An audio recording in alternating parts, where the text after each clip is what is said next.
Hello everyone. MPPSC state service prelims exam 2020 history of India GS paper 1 syllabus GS paper 1 history of India ये second topic है। You can read this, ये syllabus आप पढ़ सकते हैं। Chapter 3 neolithic age, ये time period था 6000 ईसा पूर्व से 4000 ईसा पूर्व तक। Okay, neolithic age pre historic time में एक सिग्निफिकेंट एज था। ठीक है, यहाँ पे मेजोलिथिक लिख गया है, यहाँ पे आप पढ़िए न्योलिथिक एज। और इस काल में बहुत सारे चेंजेस हुए, प्रोग्रेस हुआ ह्यूमन सिविलाइजेशन में, बहुत सारे डेवलपमेंट हुआ, नई नई चीज़ें डिस्कवर हुई। ठीक है, और विश्व के संदर्भ में ये टाइम पीरियड स्टार्ट हुआ 9000 ईसा पूर्व के समय। ठीक है, 9000 बीसी। लेकिन भारत के संदर्भ में ये 7000 बीसी में चालू हुआ, 7000 ईसा पूर्व में चालू हुआ और ये 1000 बीसी तक इसका टाइम पीरियड रहा भारत के विभिन्न भागों में। Jerf el Ahmar and Tell Abu Hureyra ये सीरिया में है। ये दोनों साइट एशिया के प्रमुख न्योलिथिक साइट थे। इसका टाइम पीरियड कई किताबों में कई साइट्स पे अलग अलग चेंज होते रहते हैं। ठीक है, तो अप्रोक्सीमेटली इसका टाइम पीरियड हम मानते हैं 6000 ईसा पूर्व से 4000 ईसा पूर्व तक। हालांकि भारत में साउथ इंडिया में इसका टाइम पीरियड और ईस्टर्न इंडिया में 1000 बीसी तक जाता है। उत्तर भारत में न्योलिथिक एज 7000 बीसी ईसा पूर्व से 6000 ईसा पूर्व के टाइम पे शुरू हुआ।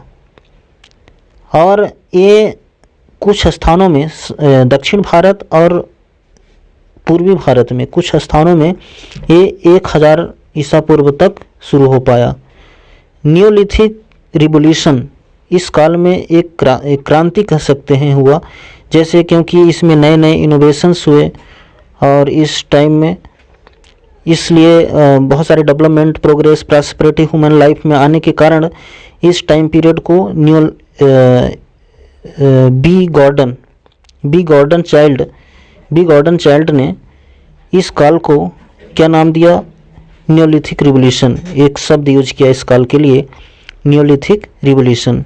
ठीक है, पीपल ऑफ दिस एज, इस टाइम के लोग cultivation of land, grow fruits, कृषि करना, फ्रूट्स उगाते थे जैसे, और फसल ragi, lentil, horse gram that is kulthi, इनका खेती होता था। दे डोमेस्टिकेटेड कैटल, पशुपालन जैसे सीप, ऑक्सन एंड गोट्स, ये सब होता था उस टाइम पे।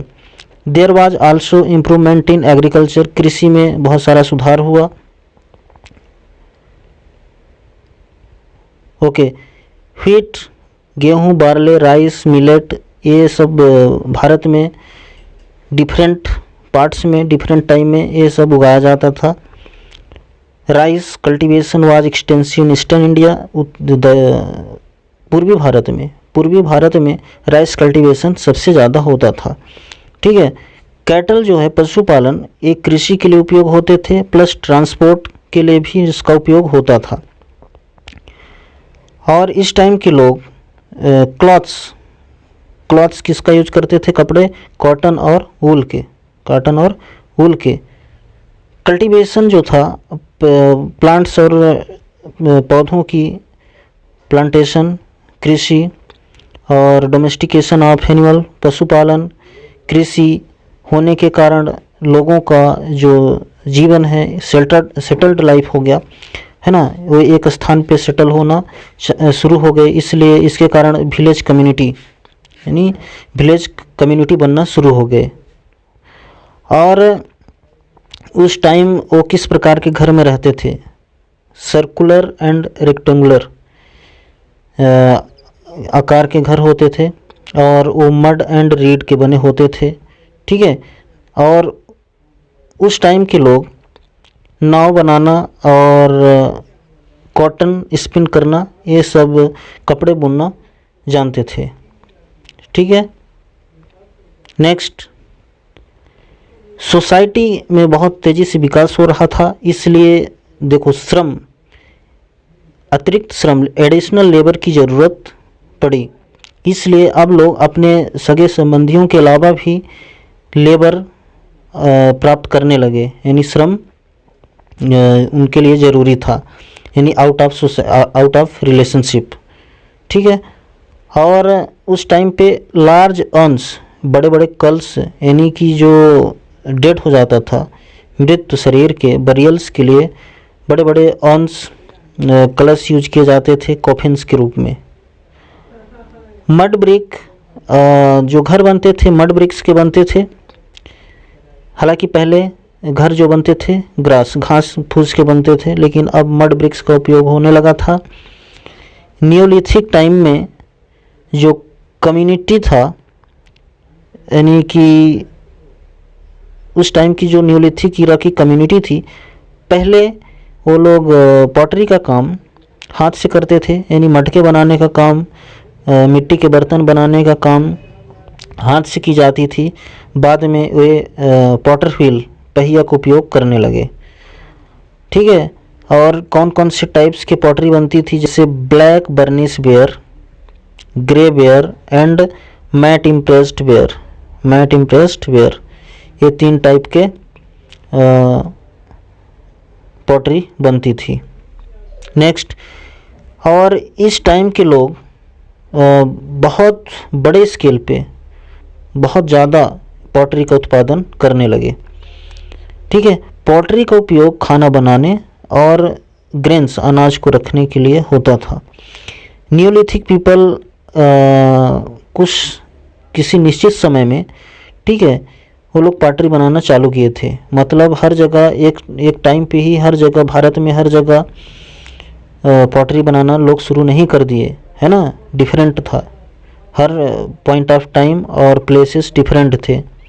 इसके अनुसार, है ना, इसके on the basis of this आप नियोलिथिक एज को बांट सकते हैं, नियोलिथिक कल्चर को डिवाइड कर सकते हैं।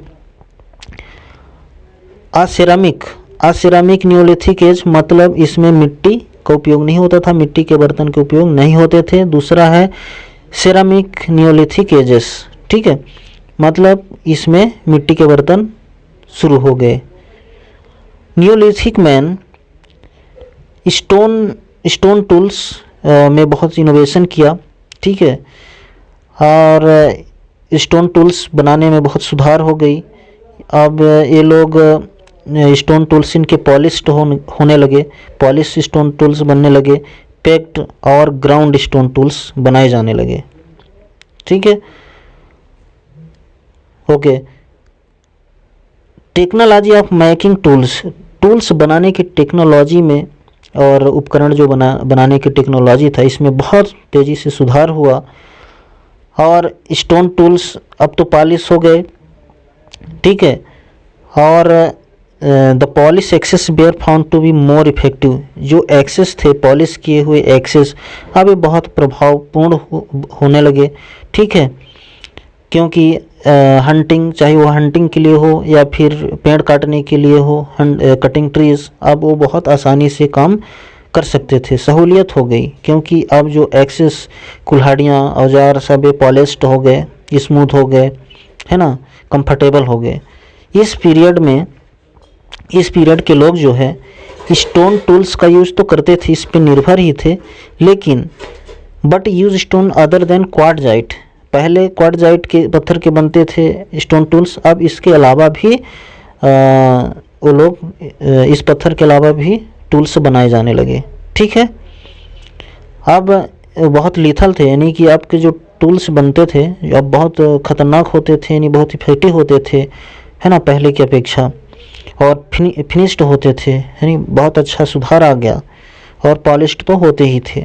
द स्टोन टूल्स को हम 2 ग्रुप में बांट सकते हैं, इनको 2 ग्रुप में करके अध्ययन कर सकते हैं। जैसे पहला है ground and polished stone implement, पहला भाग ground and polished stone implement, और दूसरा है small and chipped stone tools. तो ये पहला भाग हो गया ग्राउंड एंड ये पॉलिश किया हुआ स्टोन टूल्स, और दूसरा भाग हो गया स्मॉल एंड चिप्ड। तो ये जैसे हमने पिछले मेजोलिथिक पीरियड में पढ़ा था कि जैसे माइक्रोलिथ का उपयोग होता था, यानी छोटे छोटे औजारों का उपयोग होता था, तो इस काल में भी कुछ हद तक वो कंटिन्यू था कहीं कहीं। सेल्ट्स का उपयोग होता था, यानी कि ground and polished hand axe के लिए सेल्ट का उपयोग हो रहा था, ground and polished hand axes के लिए स्पेशली। और इस किस टाइप के एक्सेस यूज किए जाते थे, इसके आधार पे हम इस टाइम पीरियड को बांट सकते हैं। ठीक है, नियोलिथिक सेटलमेंट को हम तीन भागों में बांट सकते हैं। ठीक है, एक नॉर्थ वेस्टर्न और दूसरा नॉर्थ ईस्टर्न एंड एक साउथर्न। तो ये तीन भागों में, तीन कैटेगरी में बांट सकते हैं। एक इसके आधार पे किस टाइप के कुल्हाड़ियाँ यूज की जाती थी, है ना। The 3 important area of Neolithic settlement, तो ये 3 सेटलमेंट इसके आधार पे बांटे जा सकते हैं। तो पहला है जो नॉर्थ वेस्टर्न एरिया है, सेटलमेंट है, इसमें कैसे एक्सेस कुल्हाड़ियाँ मिलती थी, रेक्टेंगुलर एक्सेस, है ना, रेक्टेंगुलर साइज के, और कर्व्ड कटिंग थे। नॉर्थ ईस्टर्न में पॉलिश्ड स्टोन एक्सेस थे और रेक्टेंगुलर बट था उसका। ठीक है, और ओकेजनल शोल्डर्ड हो भी थे। साउदर्न सेटलमेंट में एक्सेस विथ ओवल साइड्स, इनका जो साइड था ओवल था, एंड पॉइंटेड बट। तो ये 3 सेटलमेंट हो गए। नियोलिथिक लेवल में कुछ मेटल के कहीं कहीं मेटल का उपयोग का पता चलता है, और आप जानते हैं कि सबसे पहला जो धातु था वो कॉपर था, तांबा यूज किया गया, और जस्ट नियोलिथिक के बाद यही टाइम आएगा कॉपर स्टोन एज, यानी कि ताम्र प्रसार काल। तो इस पीरियड को हम चाल्कोलिथिक पीरियड कहेंगे, आगे के लेसन में इसे हम पढ़ेंगे।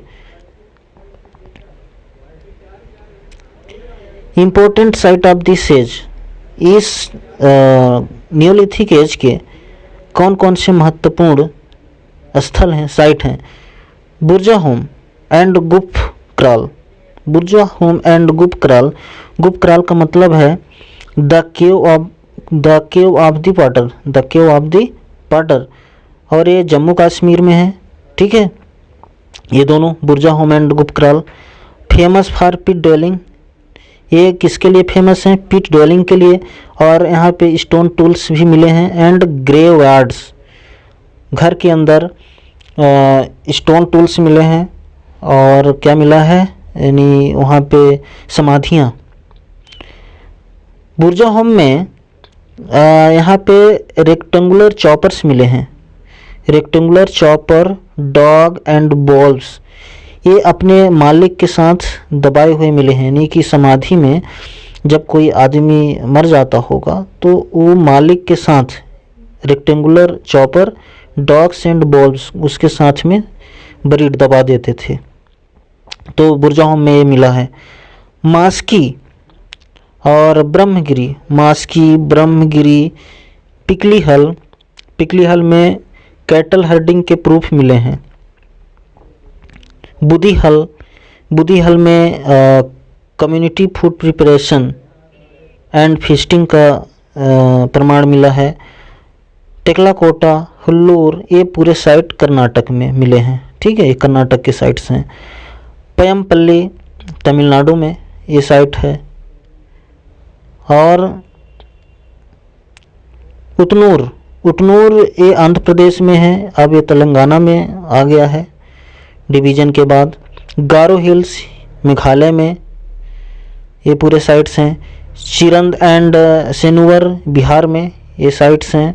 ठीक है, यहाँ पे बोन टूल्स मिले हैं, और ये बोन्स किसके थे, एंटलर्स के, मतलब 12 सिंह के सिंग थे। आमरी, कोट दिजी, ये साइट्स है, नियोलिथिक साइट्स हैं। और बलूचिस्तान में कुछ साइट्स हैं, नियोलिथिक साइट्स हैं, जैसे किलीघुल मोहम्मद, राना घुंडाई, अंजीरा, है ना, सिया डैम, मुंडीगक, ये पूरे साइट्स बलूचिस्तान में है। मुंडीगक ये शायद अफगानिस्तान में है, ठीक है। और इंडस सिस्टम में जो मोस्ट नियोलिथिक साइट्स है वो मेहरगढ़ पे मिला है, ठीक है। ये मेहरगढ़ को हम क्या बोलते हैं, क्या बोला जाता है, ये बहुत पुराना सबसे अर्लीस्ट नियोलिथिक साइट है और ये कच्ची प्लेन में है, कच्ची मैदान में है, ठीक है। इसे बोला जाता है bread basket of Balochistan, bread basket of Balochistan, ठीक है। बलूचिस्तान पाकिस्तान का एक प्रोविंस है, ठीक। सराईखोला नियोलिथिक साइट है, ये है तक्षशिला पोटवार प्लेटो में, ये पठार है, पोटवार पठार, तो ठीक है, तक्षशिला के पास। कोलदीहवा जो है बेलन घाटी में है, नदी घाटी में है।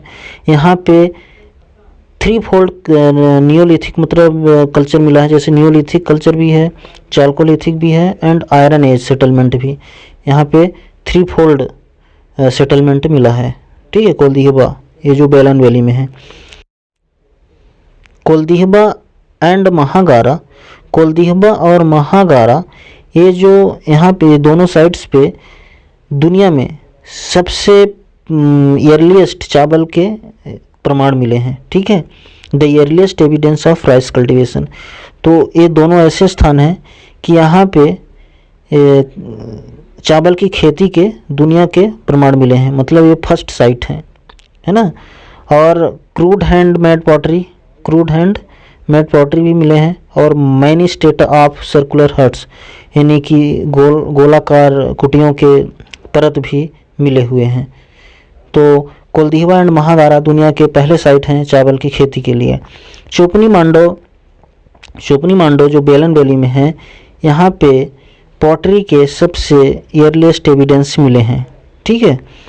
बेलन वैली जो on the northern spur of Vindhya के नॉर्दर्न स्पर में और middle part of the Narmada के मिडिल पार्ट में, ठीक है।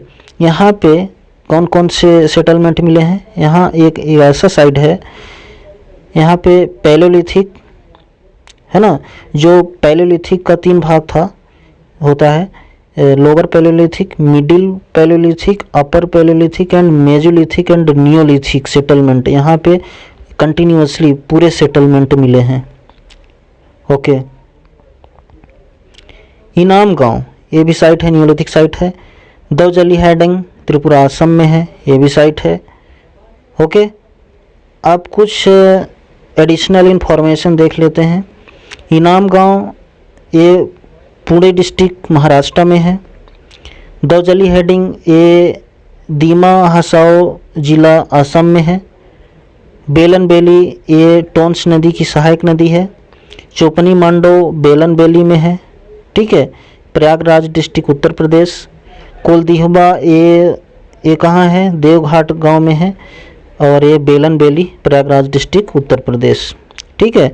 महागारा जो है ये बेलन वैली में है ना, ये भी प्रयागराज डिस्ट्रिक्ट उत्तर प्रदेश में है। सराईखोला ये तक्षशिला के रंस के पास है, पंजाब पाकिस्तान, ओके।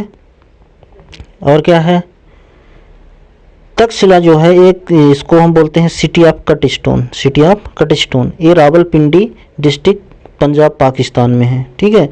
पोटवार जो पठार है ये पंजाब प्रांत में है, नॉर्थ ईस्टर्न पाकिस्तान में, ठीक है। मेहरगढ़ ये दादर बलूचिस्तान पाकिस्तान में है, मेहरगढ़। और जो कच्ची प्लेन है ये सेंट्रल मध्य पाकिस्तान में है, बलूचिस्तान में है ना। और बलूचिस्तान जो है एक it is a province of Pakistan का एक प्रांत है और इसका जो प्रोविंशियल कैपिटल है क्वेटा है। पाकिस्तान की कैपिटल क्या है, इस्लामाबाद, और it is a country in the south Asia का एक देश है, ओके। किलीघुल राना घुंडाई, अंजीरा, सिया डैम, ये सब पूरे बलूचिस्तान में है। मुंडीगक ये कंदहार अफ़गानिस्तान में है। आमरी जो है सिंध पाकिस्तान में है।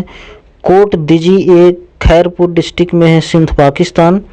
और जो चिरंद है ये सारण डिस्ट्रिक्ट, ये नॉर्दर्न बैंक ऑफ गंगा नदी के उत्तरी बैंक में है, सारण जिला में, ठीक है, बिहार।